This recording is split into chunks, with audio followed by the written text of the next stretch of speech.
What is going on, YouTube? This is The Last Musketeer, and welcome to the second half of Progress Video 6. I'm feeling refreshed, revitalized, and ready to go. My voice seems to be doing its normal thing today, so hopefully I can keep this up and not wear myself out again. But we're going right into some more Dorothy pulls, and as you can see, my luck so far hasn't been great. I'm getting a lot of 3s, a lot of 4s. I did get a new 5-star in Kafka, which is going to be nice. I'd like to utilize her for some type of stalling, so I'll have to test her out and see just what she's capable of, because that could be very important for some of my actual runs. Now obviously I do a lot of stalling with Gravel or perhaps with J in some situations, also Cantabile because I can get some extra DP regen while also getting a little bit of a stall. Obviously not to the extent that Gravel is, but Cantabile is just one of those operators that I talk about all the time just because she has so much versatility and she is so good. So once again, your daily reminder that Cantabile should be worked up if you have not done that yet. Going into some more pulls here though, and it is looking drastic.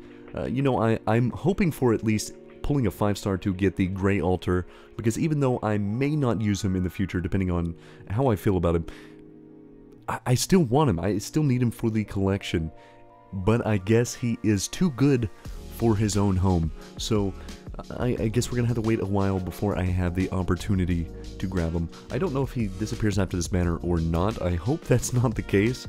If it is, well then, I guess that's how it will be. But I'm using every available option that I have to pull for there. As you can see, I went in and used some of the extra commendations that I had just to try to get another pull. Just get a 3-star out of it. So I'm back to using Arundum. I'm down to 10k at this point. But altogether at this point, I was around 30 or so pulls. So, you know, I'm past halfway to pity. You know, there's always a chance, but I'll have to come back that later on.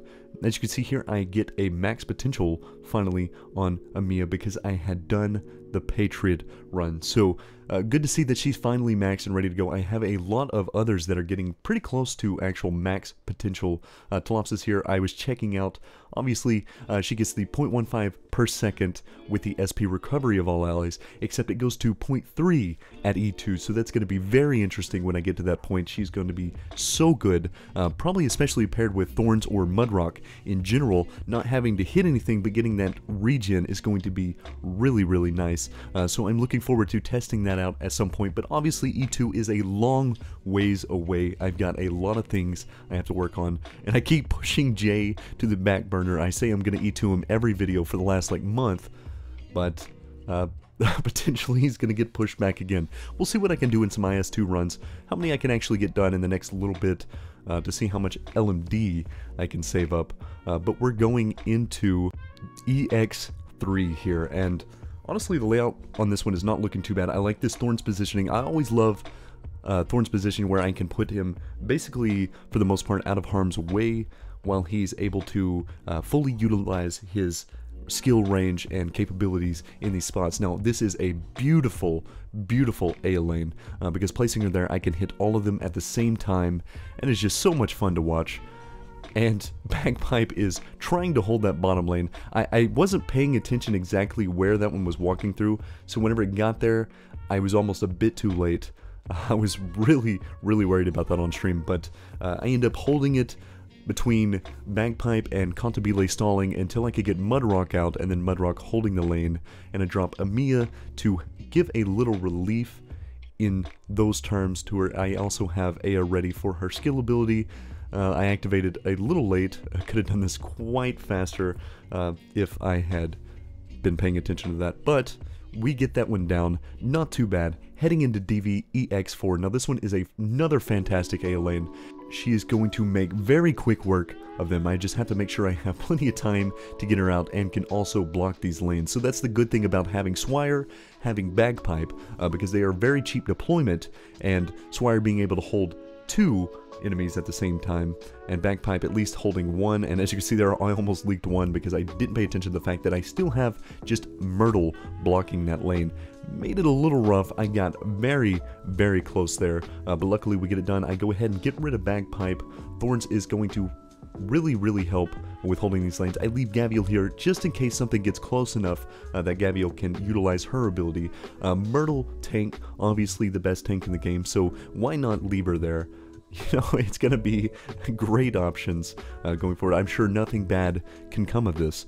Also, a quick shout out to Perfumer holding things down, making sure that these lanes do not fall. But I go ahead and get rid of Myrtle because I'm at the end of the run, and we get that one done. So we're switching over to some more pulls, because why not? You know what? I gave in, and I decided I'm just going to go for a 10 pull, because doing these one at a time, I just hadn't been lucky. We'll see what I can do when I go all in at once. And so, I open it, and what do you know? A 6-star. Now, obviously, my off-banner luck is insane, so more than likely it would be an off-banner, or at least that's what I would expect.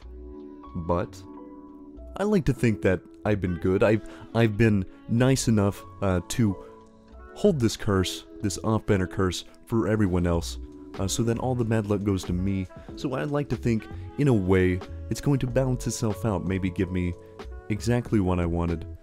And you know what? I guess I was right. Maybe sometimes it does work out for the better. So we finally get Dorothy.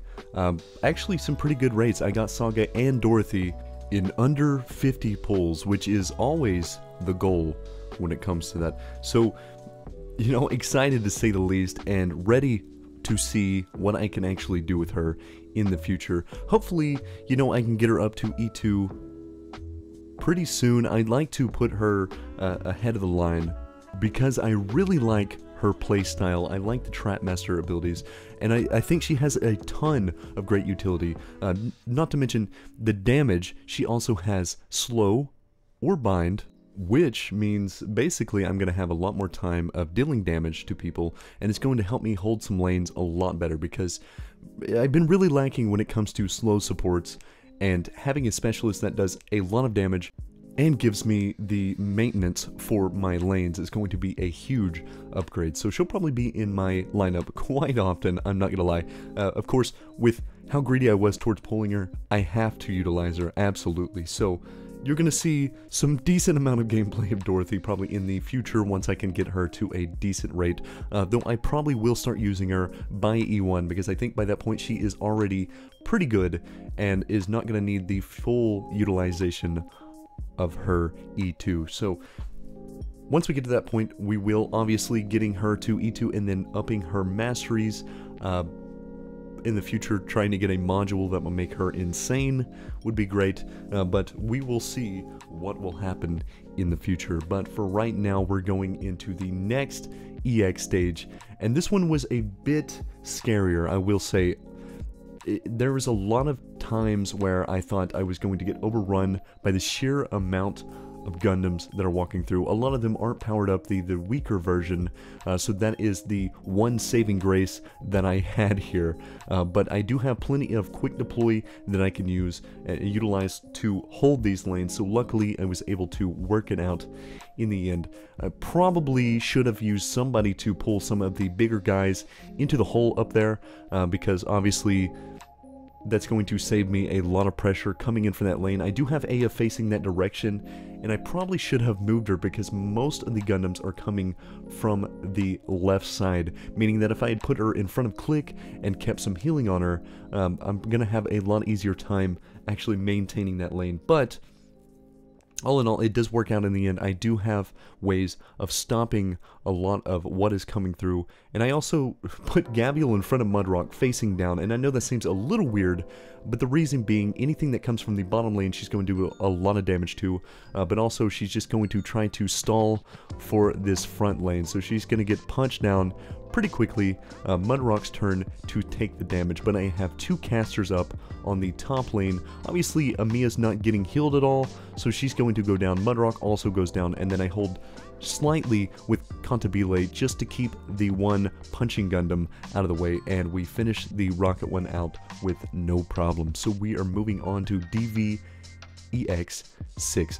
Initial thoughts, this map is very spread. and seems like it might be a bad situation to deal with. But once again, I do have Thorns to hold these lanes, so we're going to use him right next to Cantabile there. Cantabile was DP generating for me to give me a little bit of an extra chance to get something out early. We're also going to drop Perfumer to keep the heals going on this side. Thorn should hold this lane by himself for a little bit and at least charge up his skill for the time being, and then I'm going to drop Aya on the bottom left side. She's going to deal with the one up top and the two right below her. Now she can't reach the one up and to the right because it is slightly out of her range, so that's fine. We can deal with that as time goes on. The one thing is that there's starting to be these range Dorothy creations coming out, and that is a problem for Aya because if they had managed to bring her down, I was going to be in a really, really bad spot. And now I threw Cantabile in front of the punching Gundam just to slow him down a bit, but I didn't realize that he's going to go the bottom direction instead of straight up top, because that was the main thing that scared me. If he got to my line, more than likely he breaks through, but I've got another caster in Click that does really good damage that I can utilize if need be in the upper part to take things out. But I'm going to drop Aya just to deal some extra damage, get her skill ready, just in case things start to get a little hectic. The problem is I probably should have swapped out Perfumer's spot, put her in a little bit of a different spot where Aya is currently, and that would have been much better. She would have had an easier time doing the damage to all the Gundams coming through, making it slightly less work for me in the long run, because obviously Mudrock cannot be healed by Perfumer other than the passive, so I would have still been in range for Thorns and Aya. It just would have given me a little closer of a spot for Aya because she can't quite reach where Mudrock is standing. Now if it was Thorns blocking, she can reach, I believe, from that position. Either way, I'm not completely sure. I haven't not used Aya really before this event, so you know, this was basically Aya's play zone in this one. And as you can see, I do have Dorothy in the lineup.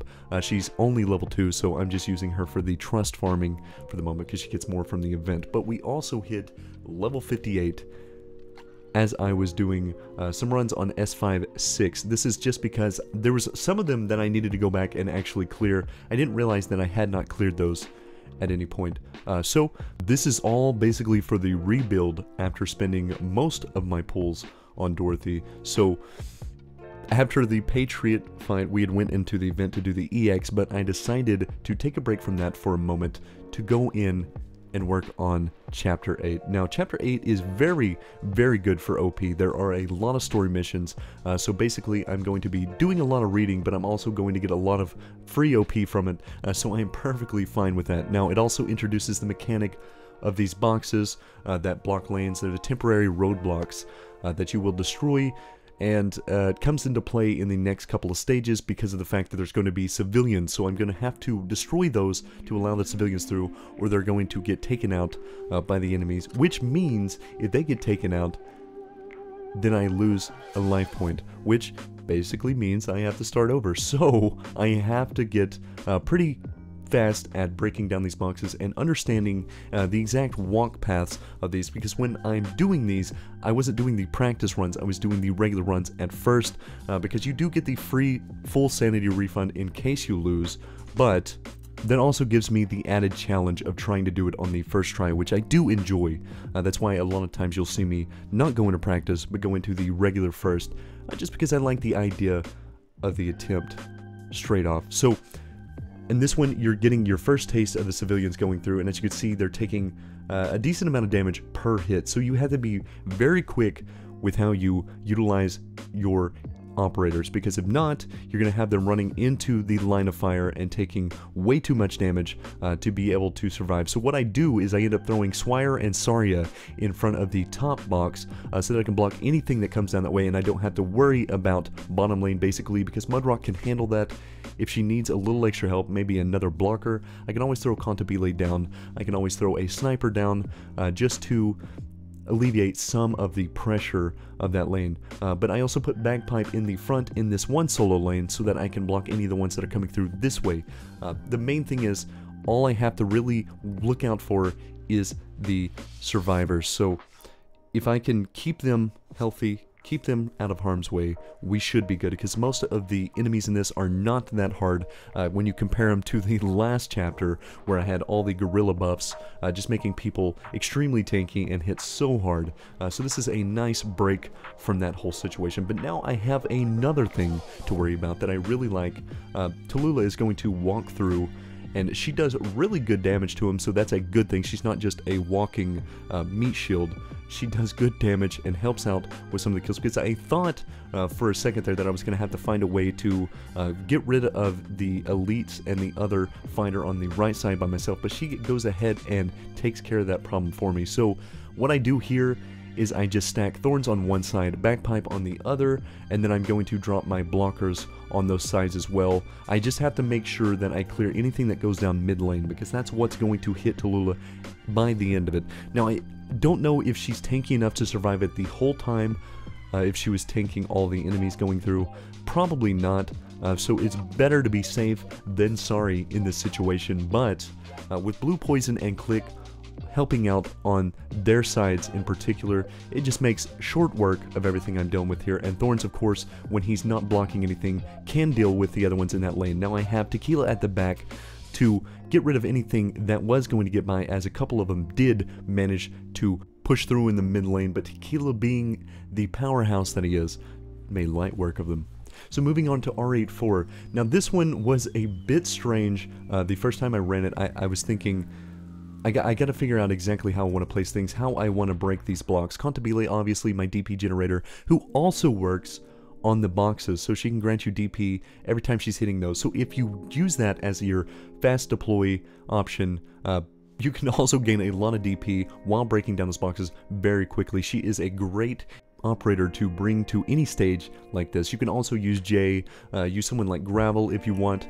She's Cantabile, does a lot of damage very quick, so she is probably the better option, because Jay also drains your DP a little bit, which can be a pain. Now as you can see here, the Survivor got to half health, and if I hadn't had both Saria and Mudrock there to block some of the damage, he potentially would have gone down. Now there are a few situations where things come out and they get extremely low. Like in this situation here, as you can see, he's going to walk through the gate at about one shot till death. Luckily, he just got out of range to be able to complete that, and so I got it done on the first try. I was very, very excited about that. But R8-5, obviously the middle lane is a fantastic Thorns lane, so I wasn't too worried about that. It's the backside where I can't deploy any units that I was worried about, so I used Click and Blue Poison on both sides just to alleviate some of the stress there, and Tallulah is going to be walking across that the whole time, so she's doing a little extra damage, which is going to help them out tremendously.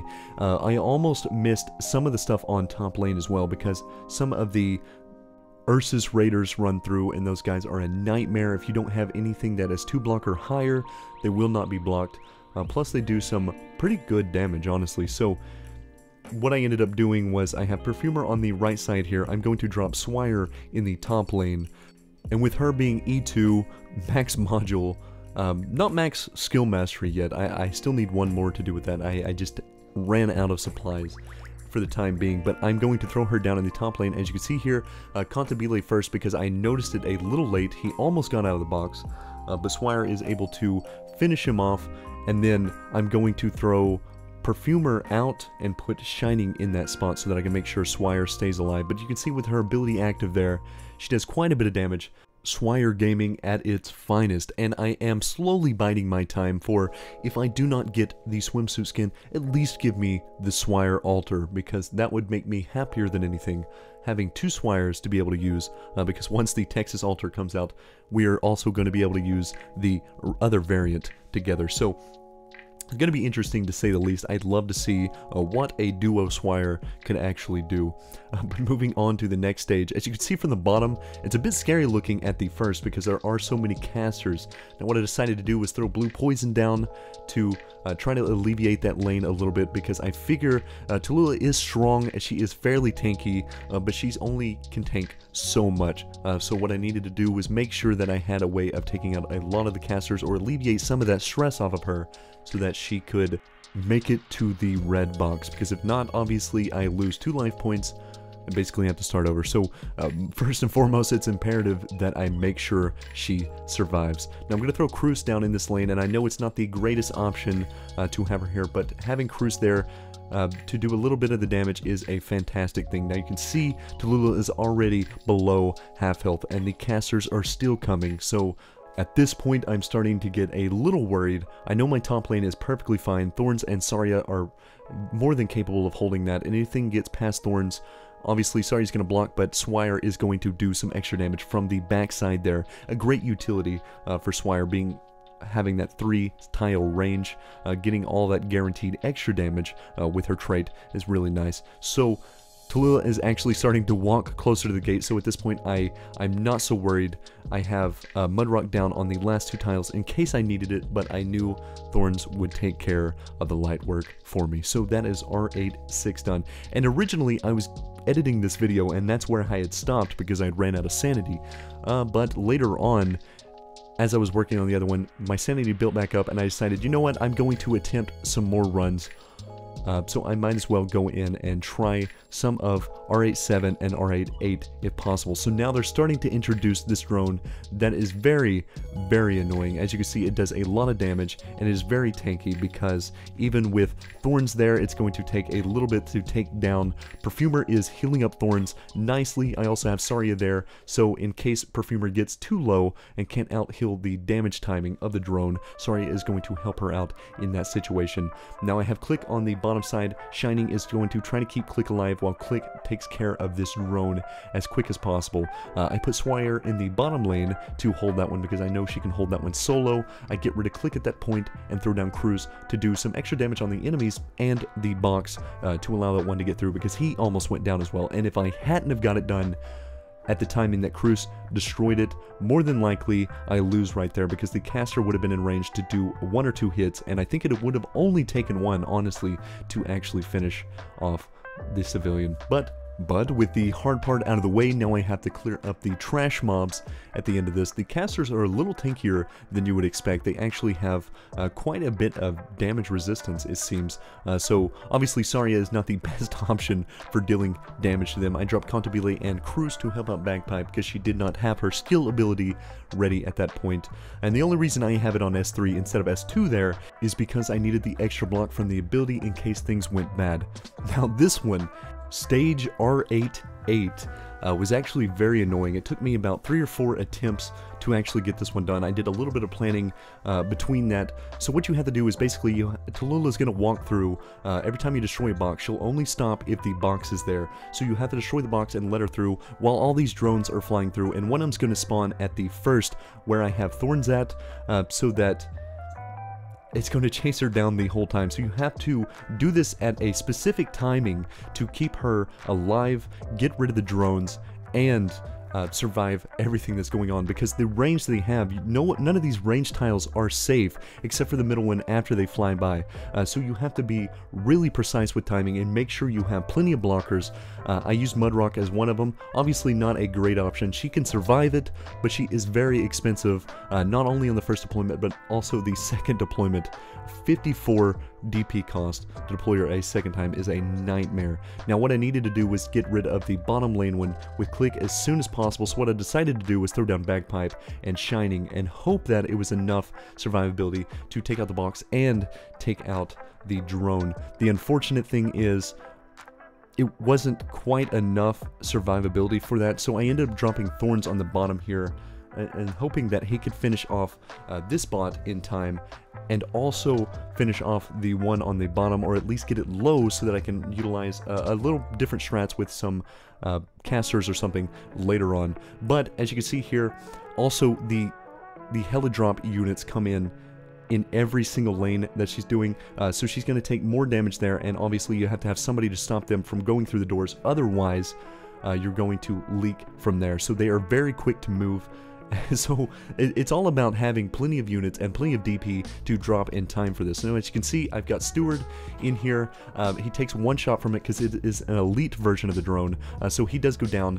Luckily Thorn's ability is back up and Tallulah helps out enough to do enough damage to finish off that drone. So between Amiya, Tallulah, and Thorns, it was just enough damage. As you can see, she's walking through with very, very little health, which is scary to say the least, because she is taking tick damage from the tile near her spawn, the attack speed one that drains your health in the meantime. But with that one done, that is R88, and the last stage I'm going to show for this progression video. So I go back in, and I was talking to somebody in Discord. They said Selectivity had a free skin in the archives, so I went ahead and grabbed that. I also grabbed a little bit of the other stuff. I will unlock the last part of it once I have more of the reels. I have plenty to go by them, I just hadn't gone and done that yet. But I wanted to talk about my base for a second, because I neglected it a little bit too much. As you can see, I've got 1, 2, 3, 4 on the left side that are level 3, and then 3 on the right side, so that puts me at 7 altogether, which means I still need 3 more to get to the control center level 5. And the biggest thing is that I am just lacking way too much LMD to be able to do these building materials. So once again, I've got to go on the grind for some LMD. I wish I still had some event ones to turn in so that I could get a bunch out of that, but I already spent the 500k that you get from the event, which is very sad to say the least. But this is going to help me tremendously, and as you can see here, I'm going to actually get one here pretty soon with the materials I have, so that'll put me at 8. So now I'm missing 2, and I do believe I have enough materials saved up that I can actually get 10 of the purple building blocks to actually get the last 2 up. Now, the control center takes 8 of them, so very expensive in the long run, but that is over time. I'm not too worried about that. It'll just finish off the mission that I need. That's the only reason I'm talking about that, is because I still don't have this part of the campaign mission done, and that's going to net me a lot of rewards once I get through these. So I have a lot to look forward to. I have a lot of ways of making LMD, along with not just this, but IS2 as well. So we'll see what I am capable of in the future here. And just for context, as I'm showing where I'm at in some of these missions, R87 is not done in this one, because this was before I actually decided to go back and do R87 and R88. So do disregard that. I am at past R88 now, but the rest of it still applies. I have a little bit more OP now as well. So I was at 84 in this. I was probably around 90 by the end of what I was doing. And then also, I still got to do EX7 and EX8 for the event. But at a quick look at my operators, we're doing actually pretty decent. I've got some good vanguards, Contabile being a big one that is going to get up soon. But having the unlock for the module is going to be really, really strong if I can get Bagpipe to level 60, because obviously getting an extra DP after each kill is going to be really, really good and make her a lot more viable and starting early in a lane, because right now I use her for her skill 3 mainly. I would like to switch to skill 2 at some point so I can get some quick DP from an early deployment if possible. Right now she's just been helping me hold my lanes because I use her for Contabile's instant access, though I am using skill 1, so that one is instant regardless. But when I use the lane holding ability from skill 2, it is very important that I have Bagpipe there, because she gets an instant use of it. Also, Myrtle being almost a no downtime on the start of deployment for her skill is huge. Maxed out Swire, essentially. I'm missing a little bit of masteries, obviously, and also she needs 30 more levels to be maxed, but it's like almost 400k to get her to that point, so we're going to hold off on that for a bit. Just because I need to use that LMD towards some of these other ops. Obviously, I'm missing a lot of damage when it comes to casting. That's why I'm borrowing so many, like Aya, for the extra event missions for Dorothy's event. But that's one thing that's going to come in time. If I can get Mystima up to the point where she can be E2 with her modules, that will be fantastic. The slow would be insane and extremely good for my lineup. Ambriel is one that I've been looking at a lot lately because of the global range of her attack, which would be really, really nice. I'd like to utilize that at some point. But other than that, the casters, my single target damage is pretty decent. Between Click and Amia and Steward, I have some good options there, but I need the more AoE focus now. Also, having a chain caster would be really good, so I would love to get a Skine, or however you say it, into there. I haven't checked how to say it, so bear with me on that one. Do not roast me too hard, please, in the comments. But Solopsis is a new pull, obviously, so that's one that I really need to focus on. Perfumer, Module 3, she's doing just fine. She's doing a really, really good job. Cicero, I would love to get up at some point as well, but that is a bit down the road. I'm going to work on Telopsis probably first for my medics. Maybe I should work on a single target medic a little bit. Shining would be really good, obviously, for the defense buff from her skill 3. So we'll see what I decide to go with in time. Once again, Jay needs to E2, and I'm going to say it again as I say it in every video. Hopefully by next week I can get him to his rightful place. But Dorothy is looking very good as a next option, so more than likely that's what's going to happen. But anyway, that's going to do it for me, guys. I hope you enjoyed the video, and I'll see you in the next one. Peace.